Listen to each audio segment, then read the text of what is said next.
Welcome to this week's edition of Inside the Human School, where we take some time to talk about how the human school came to be, and then also talk about some of our insights and learning around the compass points and the mind shifts during the week. So our question for this week is, where did the idea for the first season of the podcast come from? And then how did you decide who to feature in each of the episodes? So once the idea of the human school compass and the mind shifts had come to being, it was, how do we communicate this to other people so that they can understand and interact with it? And part of the thinking was we wanted it to be accessible in multiple ways. So there was the video masterclass, and then there was the podcast. And the podcast was more detailed and featured examples of learning environments or people within learning environments that were not necessarily knowingly using that particular mindset or mind shift or compass point, but were leading or were operating from that particular compass point. And so connecting with them, and I had known all those folks from the previous podcasts that my colleague Lynn Funey-Hetton and I had done, called Shift Your Paradigm. And so looking through the list of folks that we had interviewed from that podcast and figuring out who were some good objectors, who were some good curators, who were some good storytellers and inventors, reached out to them, asked them if they wanted to be part of the project, and then just wrote the text and the narration to sort of weave together a story that someone could listen to, and at the end of it, understand a little bit more in depth about the compass points and the mind shifts, and be able to hear some examples of those in action from the actual voices of those people. So not just me telling the story, but also weaving in those extra voices to bring the various compass points to reality.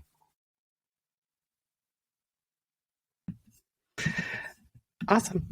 And so that we're going to kind of move to our conversation around what we were thinking about this week. What are some of the connections that you made or ahas that you had around the compass points or the mind shifts?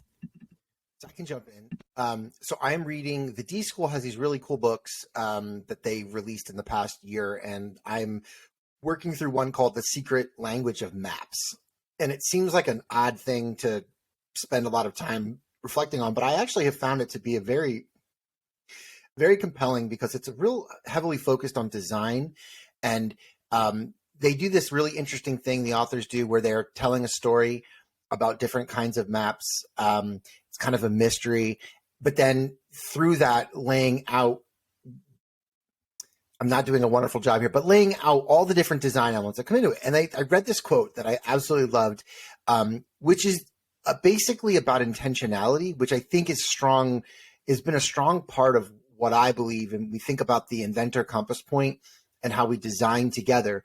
It's not always that we have a preconceived notion of what it is that we want to accomplish, but that we do design with intentionality, that we're working collaboratively with, that we're open to new outcomes, things like that. So the quote is that data, bias, and craft are individual elements that are perpetually intertwined. So this idea that we've got information and data, which we talk about storytelling and data as a part of our compass points, our own personal bias, and then the craft that we bring. So what we do through the design itself, that are always interconnected. And I love this part, understanding how the parts work, and you can better figure out the point of the whole thing. It isn't simple, but when everything is connected, you can't pull one string without affecting another, but you can explore the raw materials of each and watch as they tug on the map as a whole.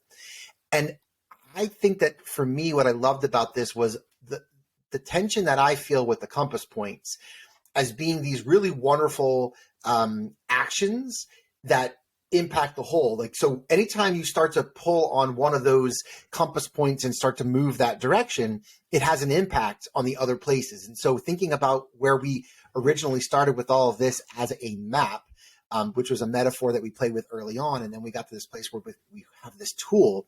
I've kind of loved thinking and reflecting upon that. And I love this idea that when you become a better objector, there's a way that can impact every one of those other actionable items. Or when you become a better storyteller through that lens, it has an impact. And so it's drawing you into these different places. So that it works, I think, on two levels. It's literally on the compass points themselves, but I just love that idea of intentionality, and that there are those components, that idea of data, the bias that we bring as educators based on our experiences, and then the craft, the science, not the science, but the art of what we do to that as well. So I really have enjoyed this book on multiple levels.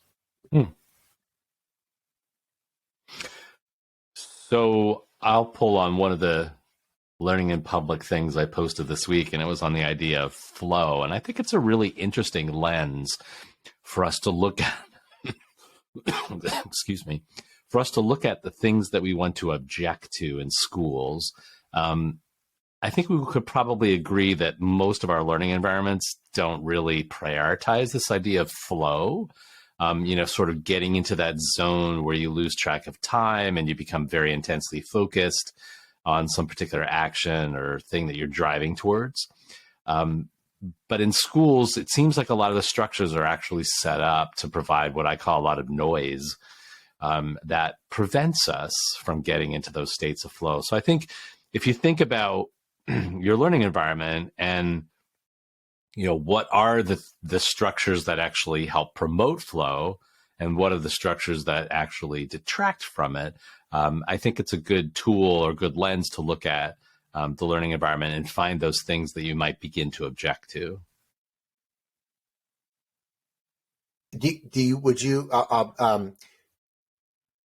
So I don't know if you wanted to have the conversation, but I think about the way that we structure time, and the way that curriculum is not interconnected. So, the way that every 45 minutes, I know this is at its surface level, but every 45 minutes you're changing instead of seeing a 3-hour block and allowing the person to make a decision. So as an adult, what's interesting to me is if I'm lucky enough to not have meetings and I get white space, I get to make those decisions about time. Mm-hmm.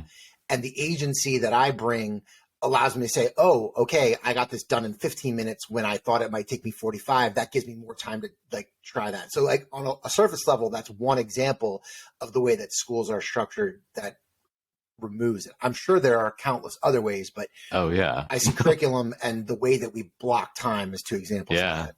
Well, and the bell at the end of the period that just sort of disrupts you, yanks you out of whatever you're doing. Mm-hmm. I know at our high school, we went years ago to the staggered block schedule, or they call it alternating block schedule.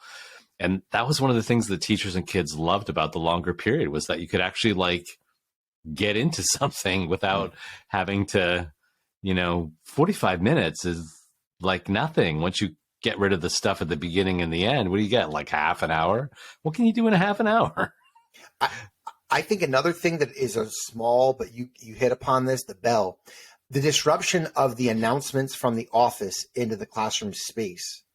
While yes, is a communications thing, there's places where I have been in classrooms and every 5 minutes there was an announcement coming over the loudspeaker. It was more efficient, but how does anybody engage in any type of deeper thinking when there is that constant interruption? Mm-hmm. And that's always about efficiency and ease of communication as opposed to what's best for learning. That's another just small, subtle thing that I think most people would probably not think about, but is a disruption to flow. Yeah. So I think flow is a really interesting lens that we can use when we're looking to be objectors and identify those things that we want to object to. So we've been reading a couple of books together, and the impact networks and community together, it has me thinking a lot about community. And I think one of the things that when I think about the compass points and the mind shifts as a whole, I tend to think about them individually, like for a person to move from here to here, as opposed to a community effort and community building. And oftentimes I think too, that being an objector can be, on the surface, I think it can be divisive or lonely, that you feel like there's the one person on their own who's pushing back against this larger system. But then I started thinking about, what would community building as objectors look like? Or what would community builders I think mostly Objector, because I feel like that's the one in my head that I see as so much more solitary. Whereas, inventing curation, we have those conversations about the collective and, moving from designing alone to designing with others and telling your story. Obviously, you need an audience. But the objecting one always feels individual. And so I wonder what the way that objecting could be towards building a community. And I think towards like-minded thinkers, it's a way for other people who think like you, if you voice your objections or your questions or your curiosities, that other people might, connect that way. But that's kind of where my head has been in terms of my default assumption is often that being an objector is solitary or lonely, and is not necessarily community building, other than potentially acting as like a signal for other people who might be quiet but think like you. And I'm wondering what community building as part of being an objector might look like, not just as finding like-minded people. So that's my thought. I don't have an answer. I mean, my gut immediately in thinking about that question is, I think it's the shift from complaining to action that I think is so critical, right? So like I can think of people who don't like things, but don't necessarily want to do anything about it. And it's how do we help people to move from, and I know that's very strong non-human language. And so you guys can call me out. I'm going to call myself on it. The whining, I don't have a lot of patience for when it's like, I can't do anything about it. I don't have time. I don't have this. I don't have that. Like, I don't like the conditions, but I don't want to do anything about it. To me, the community piece is when we help people, or when people can understand that they are also architects of their own design as well.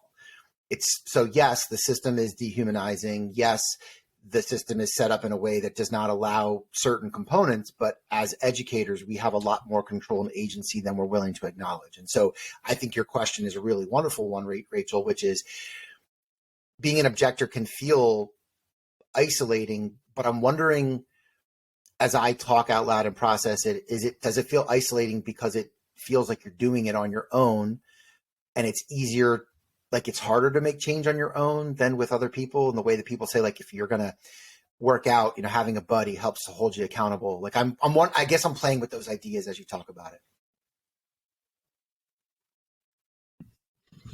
So I'm thinking about the number of times that I've seen leaders shy away from the objector conversation because I think they're afraid of the whining becoming a byproduct of it. That instead of designing for community building and action and movement as a result of the questions and the curiosities, instead it's almost like avoidance.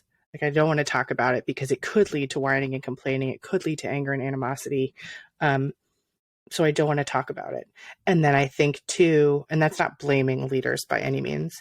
And then I think too, like you said, as individuals, it's also this belief that you don't have any power as a teacher, which is not remotely true.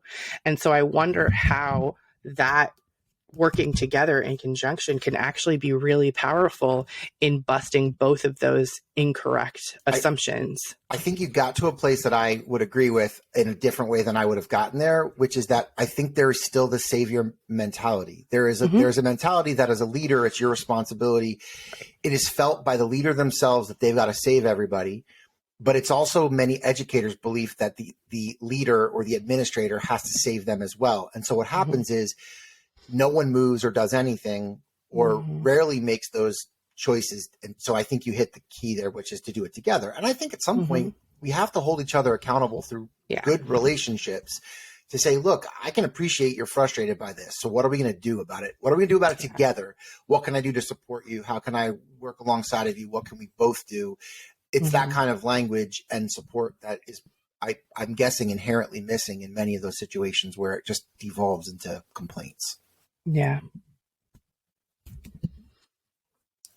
Well, thanks so much for joining us for this week's Inside the Human School. We enjoyed talking about how our first season of the podcast came to be, and then also conversations around flow and community building. And the D School is really great work. So if you want to join us or share any of the things that you're curious about this week, head over to our Facebook community and share some of your insights, where we focus on placing humanity at the center of all design. See you next time.